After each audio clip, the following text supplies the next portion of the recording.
What are the best Yu-Gi-Oh strategies in Master Duel post selection pack Geas of Light? Today we're going to be talking about what are the strongest strategies from a player that has reached Masters and the top of the world inside of the TCG.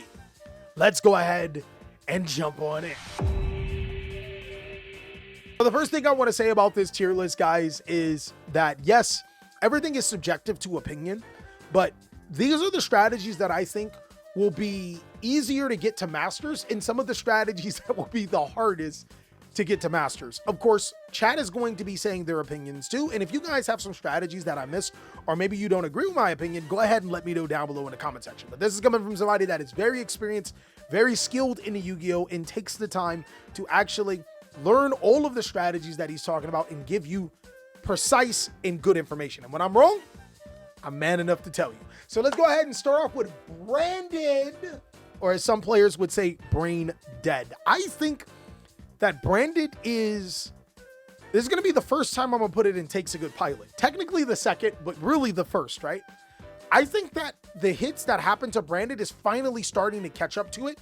And the biggest problem with Branded is not that it's not a strong deck. It's that people, as normally, we're going to take the path of least resistance.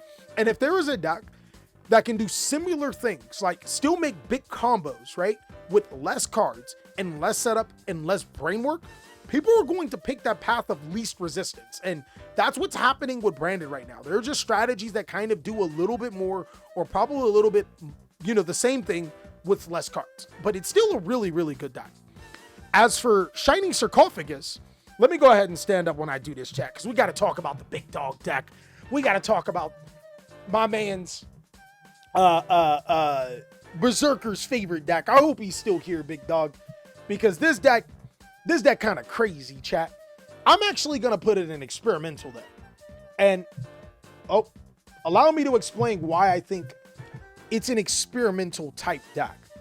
So in the TCG, this deck doesn't do very well, right? This deck is a strategy that did struggle in the TCG. It did have, I think, a couple of regional tops, nothing too crazy. And we know in Master Duel, it's a little bit different. It's best of one. It's just getting to Masters and stuff like that. I think that this strategy does have potential to be really good, especially because it has an amazing Tenpai Dragon matchup, right? But I also don't want to get you guys' hopes up and put you on this deck just because I've seen and experienced it in Master Duel on the TCG, and it is a little bit better. Actually, I would say it's a lot better. I would say it's experimental strictly because it doesn't have a solid game plan. Like, if it does get interrupted, sometimes you just kind of go like past turn, and you don't want that to happen in Master Duel, right? If you are playing into Maxi or Effect Veiler or stuff like that, or playing into Maxi in general, you could probably just flat out OTK your opponent because it is that good. I think it's really, really fun. It's fairly strong, but as far as like one of the best decks in the game, I think we're going to need Red Eyes Dark Dragoon, because this deck can make it without Predaplant Vert Anaconda in order to make it a successful and viable strategy. Next is going to be Memento. Memento is 100% experimental, guys. The reason why I put Memento in experimental is strictly because it's missing so much. There's still more Memento support. We don't even have the sheep yet, and the sheep is actually what makes Memento crazy, right? We don't have the Fiendsmith cards. Thank you, because the Fiendsmith cards are a little bit crazy. So right now, 100% an experimental Yu-Gi-Oh deck, but can be very, very powerful. Actually, I think will be one of the best decks in Master Duel fairly soon. It's pretty decent. I'm going to go ahead and put Labyrinth in Takes a Really Good Pilot. Labyrinth and Branded share the same thing. These decks are really good. They should be in really good, but unfortunately, they take too much time and effort to be able to make them good enough, right? Like the same things as you can do with Labyrinth, you can do with other Yu-Gi-Oh decks. Like if you want to prevent your opponent from playing spell cards, yes, Eradicator Epidemic Virus is a good card to use, but you can also put yourself in a position where you're summoning enough monsters where the spell cards don't even matter. You see what I'm saying? So it's like it's almost the same thing. And the biggest thing about Labyrinth is that it requires some really, some mental mind games, dog. I'm the Mommy Milkers captain, and I'm telling you, man, This takes some mental mind games to be able to play, right? Labyrinth is good in the grind when Tempai comes out of their hole. Yeah, and the best thing is that you play Dimensional Barrier and you can search it and you can kind of shut them down, and it's decent against Yubel, right? But like, still requires too much work. I'm also going to put Flame Swordsman, and this is for Infernoble Flame Swordsman too. I think...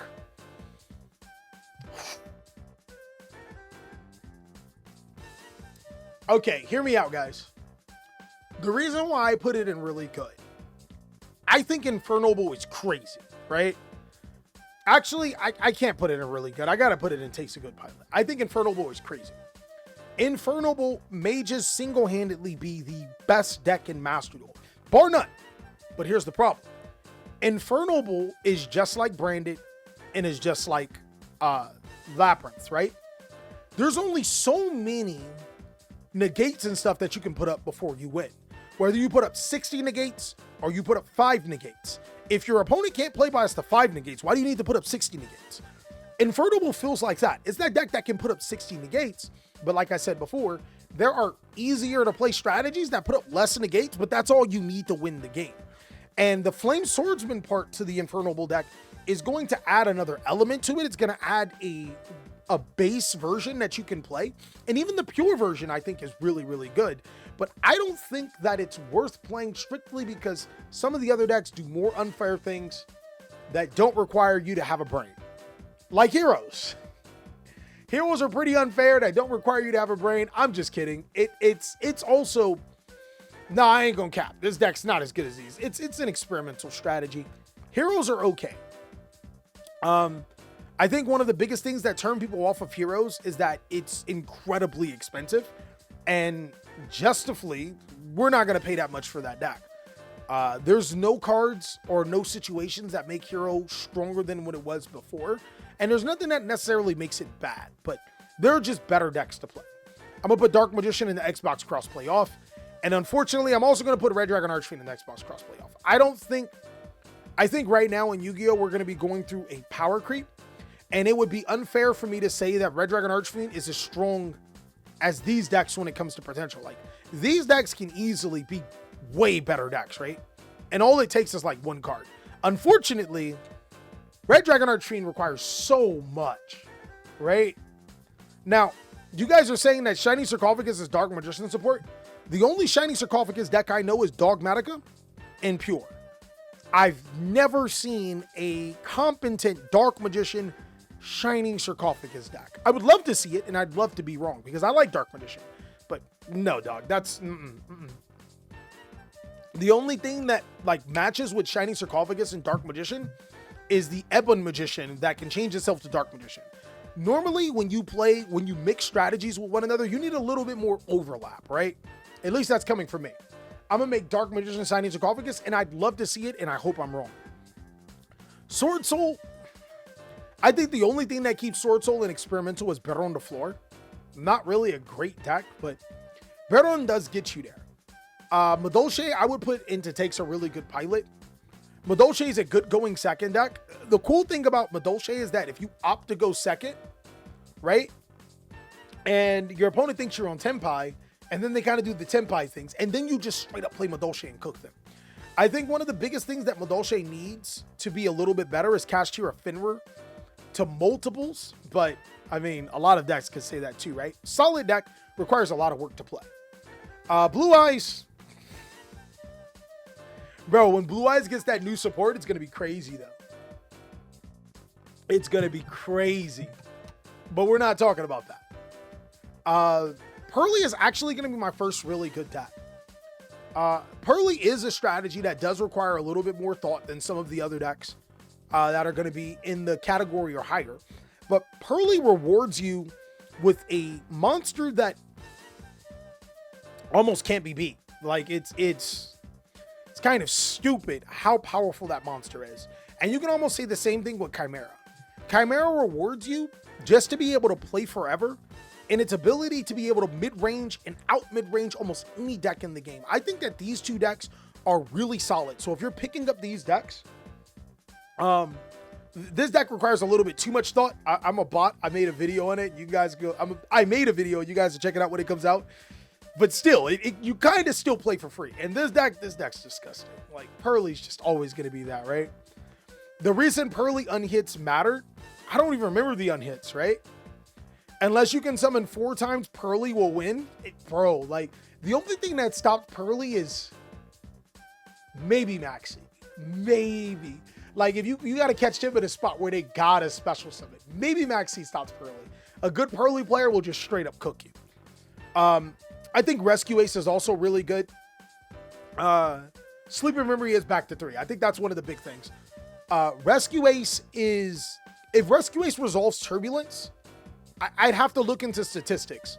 But from my perspective, when Rescue Ace resolves the effect of Turbulence, you win 100% of the time. Obviously, that's not true, right?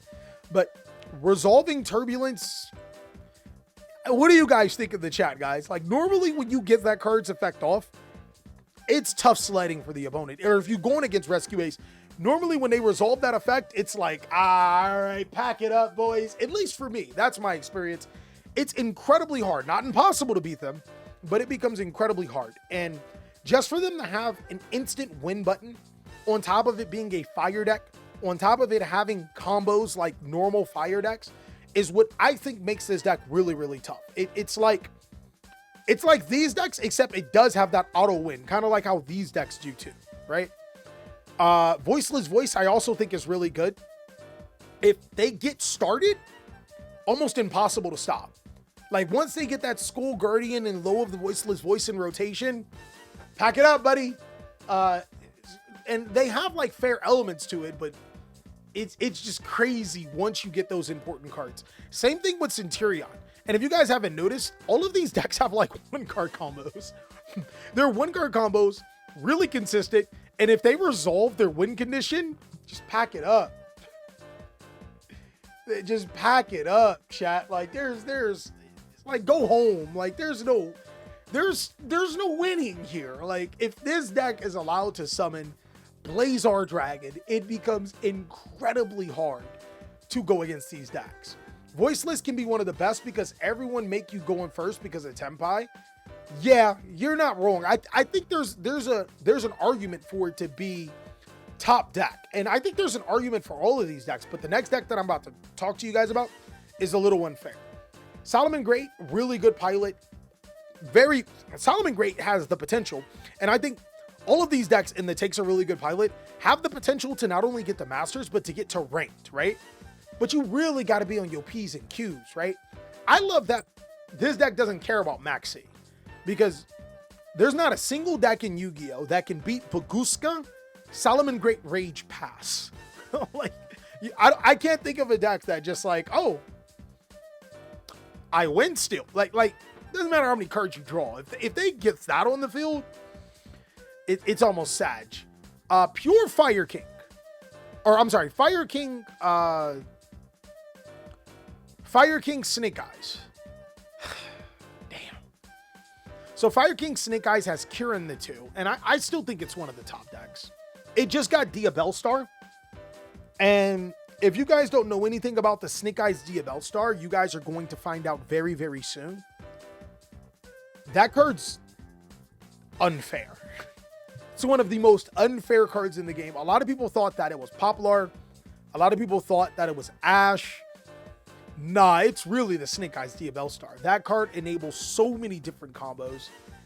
I still think this is one of the most top decks. It has everything that the really good status has, but it also has an additional unfair element, right?